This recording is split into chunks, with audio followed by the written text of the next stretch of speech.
ನಮಸ್ಕಾರ ಆತ್ಮೀಯರೇ, media house ಕನ್ನಡಗೆ ಸ್ವಾಗತ. ಸಿದ್ದರಾಮಯ್ಯ ಸಿಎಂ ಸ್ಥಾನದಿಂದ ಕೆಳಗಿಳಿದಿರಬಹುದು, ಆದರೆ ಈ ಕ್ಷಣಕ್ಕೂ ಸಿದ್ದು ವರ್ಚಸ್ಸು ಕಮ್ಮಿಯಾಗಿಲ್ಲ. ಸಿದ್ದರಾಮಯ್ಯರನ್ನ ನಂಬ್ಕೊಂಡಿರೋ ಜನ ದೂರ ಆಗಿಲ್ಲ. ಇವತ್ತಿಗೂ ಸಿದ್ದರಾಮಯ್ಯ ಹೆಸರಲ್ಲಿ ಒಂದೇ ಒಂದು ಸಮಾವೇಶ ನಡೆದ್ರೆ ಸಾಕು, ಲಕ್ಷಾಂತರ ಜನ ಸೇರ್ತಾರೆ. ಸಿದ್ದುಗಾಗಿಯೇ ಕಾಂಗ್ರೆಸ್ಗೆ ವೋಟ್ ಹಾಕೋರಿದ್ದಾರೆ. ಇದು ರಾಜ್ಯ ನಾಯಕರಿಂದ ಹಿಡಿದು ದಿಲ್ಲಿ ನಾಯಕರವರೆಗೂ ಗೊತ್ತಿದೆ. ಹೀಗಾಗಿಯೇ ಸಿದ್ದರಾಮಯ್ಯ ನೇತೃತ್ವದಲ್ಲಿ ರಾಜ್ಯ ಕಾಂಗ್ರೆಸ್ ಮುನ್ನಡೆಸೋ ಪ್ಲಾನ್ ಮಾಡ್ತಿದ್ದಾರೆ. ಸಿದ್ದರಾಮಯ್ಯ ಸಿಎಂ ಸ್ಥಾನದಿಂದ ಕೆಳಗಿಳಿದು 2 ತಿಂಗಳಾದ್ರೂ ಅವರನ್ನ ಪರಿಗಣಿಸದೆ ಯಾವುದೇ ನಿರ್ಧಾರ ಕೈಗೊಂಡಿಲ್ಲ. ಆದರೆ ಈ ಬಾರಿ ಸಿದ್ದರಾಮಯ್ಯಗೆ ಬಿಗ್ ಶಾಕ್ ಎದುರಾಗಿದೆ. ದಿಲ್ಲಿ ನಾಯಕರು ಸಿದ್ದು ಮಾತಿಗೆ ಮಣೆ ಹಾಕಿಲ್ಲ ಅನ್ನೋದು ರಾಜ್ಯ ರಾಜಕೀಯದಲ್ಲಿ ದೊಡ್ಡ ಸುನಾಮಿ ಎಬ್ಬಿಸಿದೆ. ಹಾಗಾದ್ರೆ ಸಚಿವ ಸಂಪುಟದಲ್ಲಿ ಸಿದ್ದು ಹೆಸರು ಸೂಚಿಸಿದವರನ್ನ ಕೈ ಬಿಟ್ಟಿದ್ಯಾಕೆ? ರಾಜ್ಯ ರಾಜಕೀಯದಲ್ಲಿ ಸಿದ್ದು ವರ್ಚಸ್ಸು ಕಮ್ಮಿ ಆಯ್ತಾ? ದಿಲ್ಲಿ ನಾಯಕರು ಕೂಡ ಸಿದ್ದರಾಮಯ್ಯರನ್ನ ದೂರ ಮಾಡಿದ್ರು. ಈ ಬಗ್ಗೆ ಡಿಕೆಶಿ ಹೇಳಿದ್ದೇನು? ಮೌನವಾಗಿರೋ ಸಿದ್ದರಾಮಯ್ಯ ಮುಂದೇನು ಮಾಡ್ತಾರೆ? ಇದೆಲ್ಲದರ ಬಗ್ಗೆ ಇವತ್ತಿನ ವಿಡಿಯೋದಲ್ಲಿ ಹೇಳ್ತಾ ಹೋಗ್ತೀವಿ. ಅದಕ್ಕೂ ಮೊದಲು ನೀವಿನ್ನೂ ನಮ್ಮ ಚಾನಲ್ನ ಸಬ್ಸ್ಕ್ರೈಬ್ ಮಾಡಿಲ್ಲ ಅಂದರೆ ಮಿಸ್ ಮಾಡಬೇಡಿ, ಈಗಲೇ ಸಬ್ಸ್ಕ್ರೈಬ್ ಮಾಡಿ. ಈ ವಿಡಿಯೋನ ಕೊನೆವರೆಗೂ ನೋಡಿ, ನಿಮ್ಮ ಅನಿಸಿಕೆಗಳನ್ನು ಕಾಮೆಂಟ್ ಮಾಡಿ. ಆತ್ಮೀಯರೇ, ನಿನ್ನೆವರೆಗೂ ಸಿದ್ದರಾಮಯ್ಯ ಯಾವುದೇ ಮುನಿಸು ತೋರಿಸಿಕೊಂಡಿರಲಿಲ್ಲ. ಕಾಂಗ್ರೆಸ್ನ ಯಾವ ಕಾರ್ಯಕ್ರಮದಿಂದಲೂ ದೂರ ಉಳಿದಿರಲಿಲ್ಲ. ಆದ್ರೀಗ ಫಾರ್ ದಿ ಫಸ್ಟ್ ಟೈಮ್ ಸಂಪುಟ ವಿಸ್ತರಣೆ ಕಾರ್ಯಕ್ರಮದಿಂದ ದೂರ ಉಳಿದಿದ್ದಾರೆ. ನೂತನ ಸಚಿವರ ಪದಗ್ರಹಣ ಕಾರ್ಯಕ್ರಮಕ್ಕೆ ಗೈರಾಗಿದ್ದಾರೆ. ಇದೇ ಈಗ ಎಲ್ಲರನ್ನ ಕಾಡ್ತಿರೋ ಯಕ್ಷ ಪ್ರಶ್ನೆಯಾಗಿದೆ. ಆದ್ರೆ ಇದರ ಹಿಂದೆ ಹತ್ತಾರು ನಾನಾರ್ಥಗಳಿದೆ. ಎಐಸಿಸಿ ಹೈಕಮಾಂಡ್ ಸಂಪುಟ ವಿಸ್ತರಣೆ ಪಟ್ಟಿಯನ್ನ ಪ್ರಕಟಿಸ್ತಾ ಇದ್ದಂತೆ ಸಿದ್ದರಾಮಯ್ಯ ಕೆರಳಿ ಕೆಂಡವಾಗಿದ್ದಾರೆ. ಪಟ್ಟಿಯಲ್ಲಿ ತಮ್ಮ ಅಭಿಪ್ರಾಯ ಕಡೆಗಣಿಸದೇ ಇರೋದು ಸಿದ್ದರಾಮಯ್ಯರನ್ನ ಸಿಟ್ಟಿಗೇಳುವಂತೆ ಮಾಡಿದೆ. ಅಷ್ಟೇ ಅಲ್ಲ, ತಾವು ಬೇಡ ಅಂದ ವ್ಯಕ್ತಿಗೆ ಮಣೆ ಹಾಕಿದ್ದಲ್ಲದೆ ತಾವು ಸೂಚಿಸಿದ್ದ ಬ್ಯಾಡಗಿ ಕ್ಷೇತ್ರದ ಬಸವರಾಜ ನೀಲಪ್ಪ ಶಿವಣ್ಣನವರ ಹೆಸರು ಪಟ್ಟಿಯಲ್ಲಿ ಇಲ್ಲದಿರೋದು ಸಿದ್ದರಾಮಯ್ಯ ಸಿಟ್ಟನ್ನ ಮತ್ತಷ್ಟು ಹೆಚ್ಚಿಸಿದೆಯಂತೆ. ಹೀಗಾಗಿಯೇ ತಕ್ಷಣ ರಾಜ್ಯ ಉಸ್ತುವಾರಿ ಸುರ್ಜೇವಾಲಾ ಅವರಿಗೆ ಕರೆ ಮಾಡಿ ಸಿದ್ದರಾಮಯ್ಯ ಮಾತನಾಡಿದ್ದಾರೆ. ವರ್ಚಸ್ಸು ಇಲ್ಲದವರಿಗೆ ಮಣೆ ಹಾಕಿ ಪಟ್ಟಿಯಲ್ಲಿ ಪ್ರಾದೇಶಿಕ ಮತ್ತು ಸಾಮಾಜಿಕ ಸಮತೋಲನ ಇಲ್ಲ ಅಂತ ಅಸಮಾಧಾನ ತೋರ್ಪಡಿಸಿದ್ದಾರೆ. ಆತ್ಮೀಯರೇ, ಈ ಸಂಪುಟ ವಿಸ್ತರಣೆ ಸಂಬಂಧ ಮೂರು ಬಾರಿ ದಿಲ್ಲಿ ನಾಯಕರ ಜೊತೆ ಚರ್ಚೆಯಾಗಿತ್ತು.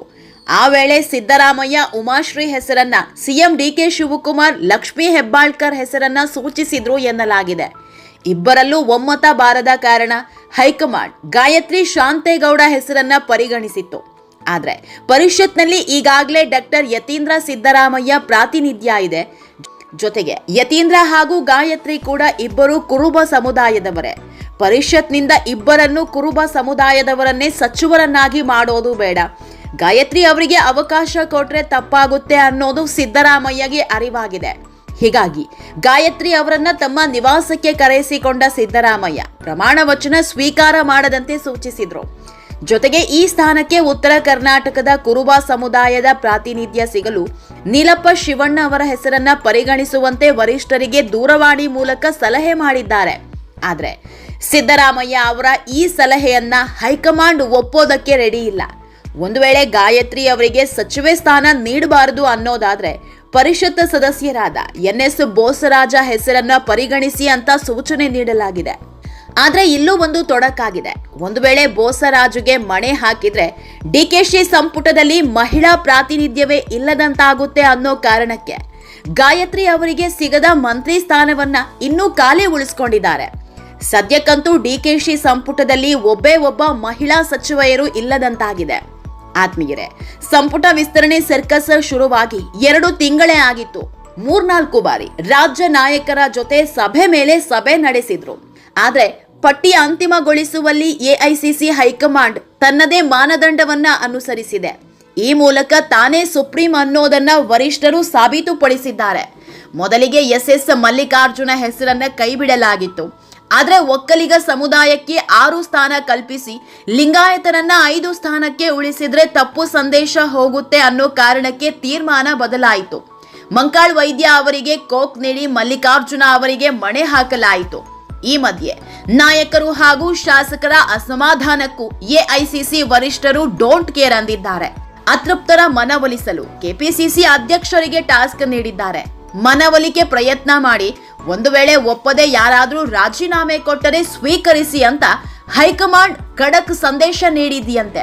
ಅದೇನೋ ಹೇಳ್ತಾರಲ್ಲ, ಕಬ್ಬಿಣ ಕಾದಾಗ್ಲೇ ಹೊಡಿಬೇಕು ಅಂತ. ಇದೇ ನಿಯಮದಂತೆ ರಾಜಕಾರಣದಲ್ಲಿ ಎದುರಾಳಿ ಪಾಳೆಯ ಕೊಂಚ ಡಿಸ್ಟರ್ಬ್ ಆದಾಗ್ಲೇ ಪ್ರಹಾರ ಮಾಡಬೇಕು. ಮುಖ್ಯಮಂತ್ರಿ ಡಿಕೆಶಿ ನೇತೃತ್ವದ ಸಚಿವ ಸಂಪುಟ ವಿಸ್ತರಣೆ ಬಳಿಕ ಕರ್ನಾಟಕ ಕಾಂಗ್ರೆಸ್ನಲ್ಲಿ ಅಸಮಾಧಾನ ಸ್ಫೋಟಗೊಂಡಿದೆ. ಈ ಅವಕಾಶವನ್ನ ಚೆನ್ನಾಗೇ ಬಳಸಿಕೊಂಡಿರುವ ಪ್ರತಿಪಕ್ಷ ಬಿಜೆಪಿ ಮುಂಬರುವ ದಿನಗಳಲ್ಲಿ ಆಡಳಿತ ಪಕ್ಷದಲ್ಲಿ ಮತ್ತಷ್ಟು ಜ್ವಾಲಾಮುಖಿಗಳು ಬಾಯಿ ತೆರೆಯಲಿದೆ ಅಂತ ಭವಿಷ್ಯ ನುಡಿದಿದೆ. ಮಾಜಿ ಸಿಎಂ ಸಿದ್ದರಾಮಯ್ಯ ಪ್ರಮಾಣ ವಚನ ಕಾರ್ಯಕ್ರಮಕ್ಕೆ ಗೈರಾಗಿದ್ದು ಹುಟ್ಟುಹಬ್ಬದ ಕಾರಣದಿಂದಲೋ ಅಥವಾ ನಿಮ್ಮ ಪಟ್ಟಿಗೆ ಕ್ಯಾರೆ ಅನ್ನದ ಸಿಎಂ ಡಿಕೆ ಶಿವಕುಮಾರ್ ಅವರ ಸಿಟ್ಟಿನಿಂದಲೋ ಸಚಿವ ಸ್ಥಾನ ಕೈ ತಪ್ತಾ ಇದ್ದಂತೆ ಭ್ರಷ್ಟ ಕರ್ನಾಟಕ ಕಾಂಗ್ರೆಸ್ ಪಕ್ಷದಲ್ಲಿ ಅಲ್ಲೋಲ ಕಲ್ಲೋಲ ಶುರುವಾಗಿದೆ. ಸಾಲು ಸಾಲು ಶಾಸಕರ ರಾಜೀನಾಮೆಗಳು ಸಾಲು ಸರದಿಯಲ್ಲಿ ಕಾದು ಕುಳಿತಿದೆ. ಕಾಂಗ್ರೆಸ್ ಅಂದ್ರೆ ಸ್ವಾರ್ಥ ಅಂತ ಹತ್ತಾರು ಟ್ವೀಟ್ ಮಾಡಿದ್ದಾರೆ. ಈ ಬಗ್ಗೆ ಸಿಎಂ ಡಿಕೆಶಿ ಪ್ರತಿಕ್ರಿಯಿಸಿದ್ದು, ನಮ್ಮಲ್ಲಿ ಯಾವುದೇ ಅಸಮಾಧಾನ ಇಲ್ಲ, ನಾನು ಹಾಗೂ ಸಿದ್ದರಾಮಯ್ಯ ಅವರೇ ನೀಡಿದ ಪಟ್ಟಿ ಇದು ಅಂದಿದ್ದಾರೆ.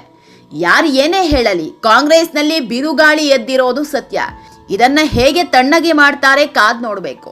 ಆತ್ಮೀಗೆರೆ, ಈ ವಿಡಿಯೋ ನಿಮಗೆ ಇಷ್ಟವಾದಲ್ಲಿ ಲೈಕ್ ಮಾಡಿ, ಶೇರ್ ಮಾಡಿ, ಕಾಮೆಂಟ್ ಮಾಡಿ. ಇನ್ನೂ ನಮ್ಮ ಚಾನೆಲ್ನ ಸಬ್ಸ್ಕ್ರೈಬ್ ಮಾಡಿಲ್ಲ ಅಂದರೆ ಮಿಸ್ ಮಾಡಬೇಡಿ, ಈಗಲೇ ಸಬ್ಸ್ಕ್ರೈಬ್ ಮಾಡಿ.